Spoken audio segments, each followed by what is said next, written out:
Hey, what's going on? You know who it is. You know what it is. All right, you guys, peep game. So I wanted to knock out a couple of videos before I shut it down. Got to go to work later on today.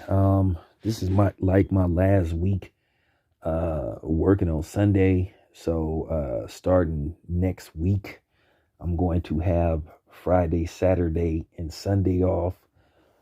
So that'll be good for me, which that's going to help me a lot when it comes to covering fights when I travel and all that kind of stuff. So, that's going to help me a lot. But more than likely, I'll still work. If not Friday, I'll work Sunday or something. So, we'll see what's up. But nevertheless, I wanted to talk about a particular subject that I've talked about before, but it always seems like I have to do a video about this individual just periodically. And shout out to Too Raw for TV. Me and him had like a real like conversation, and he was dropping some gems. I was dropping a couple of gems, but he just brought something to my attention that I had to talk about.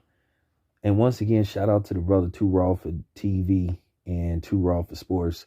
Like I said, he stayed dropping heat rocks, and like I said, we was just chopping it up on the horn and stuff, and he just brought something to my attention that I was like,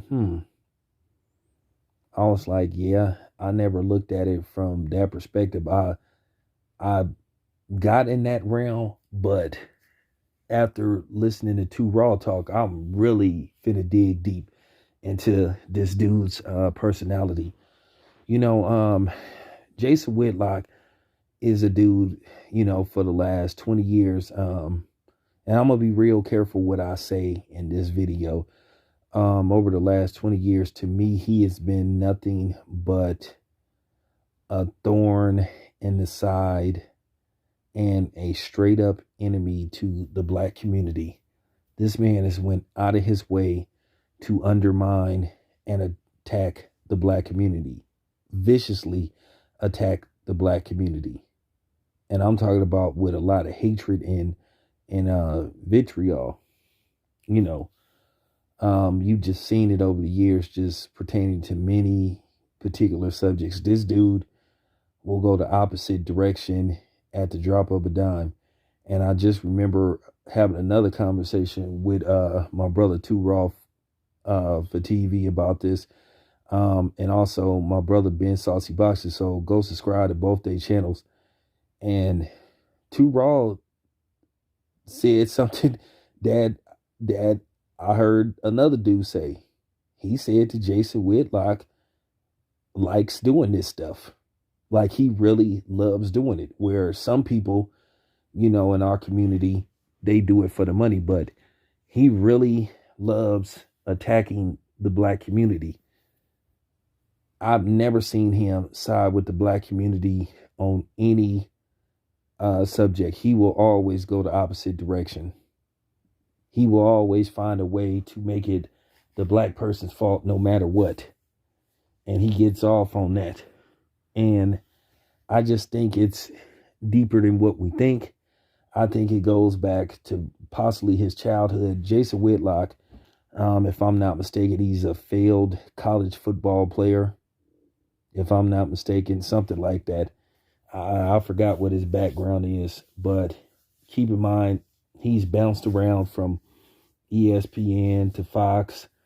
Uh, he's doing other stuff now, but he just got a long history of doing this stuff. I just think it goes back to his childhood.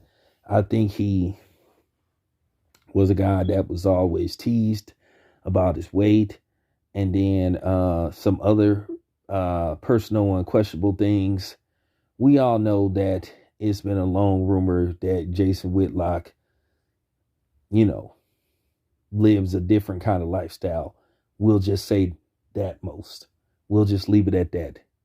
That he lives a different kind of lifestyle. You've heard this for many, many years. He hasn't exactly denied it. So I think that's another thing that's troubling him inside is that possibility.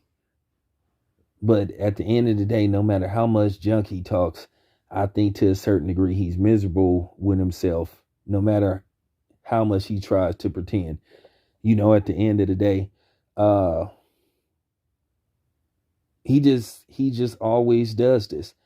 Even when he was on that other cornballs channel, and that was another telltale sign that I knew Barber Bitch Conversation was a fraud.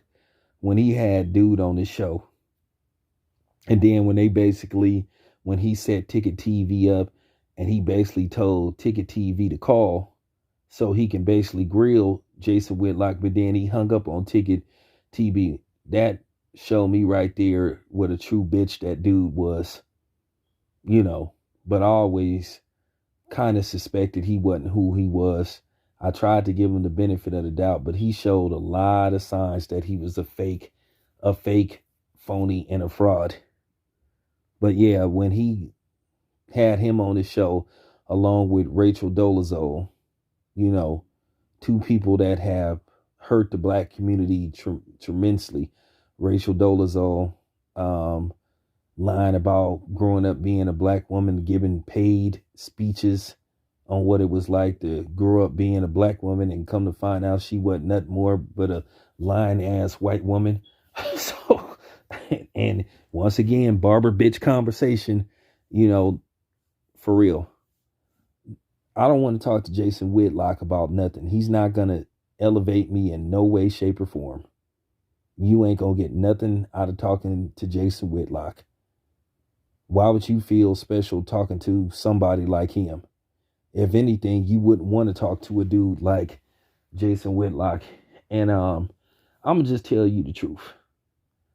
We all know Jason Whitlock says that he doesn't hang out. He doesn't be in the street. So you're not going to more than likely see him at your local hometown buffet or Golden Corral or Denny's unless he rents the place out. He already says that he goes straight home and chills in his apartment, ordering Uber Eats and all that kind of stuff.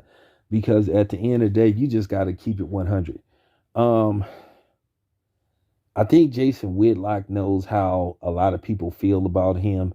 And I think Jason Whitlock knows for his own well-being that he just can't walk up in any place based off all the stuff he said about black people and how he's attacked the black community, how he constantly attacks black men. You know what I'm saying? And when you hear him talk, you could hear the hatred that he has. If he was a white man, he would be considered a white supremacist. But like I said, you hear it in his voice too. You hear it. You hear the anger. You hear the animosity. You hear how he talks. For real. I mean, like I said, I think the dude is like miserable because for real, he is one hot link sandwich away from 500 pounds. For real. So you just gotta wonder. I done had a lot of conversations about him with other people, and it's just pretty much the same thing. You wouldn't believe what people said, about Jason Whitlock. And like I said before, for his own well-being, he probably can't go to a public place because nobody can't guarantee that something might not jump off. So I'm just saying, me, myself, I don't want to run into Jason Whitlock. I really don't.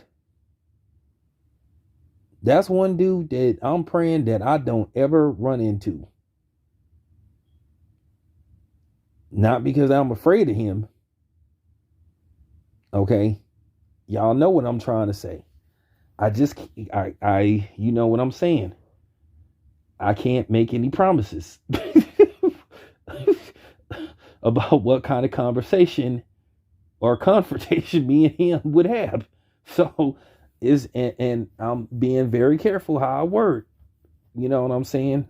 How I word this video. So I'm just keeping it 100. And you know the sad part about it is I done seen people that don't even look like me insinuating what they think he is. It's bad when you got black people insinuating you being, a sellout.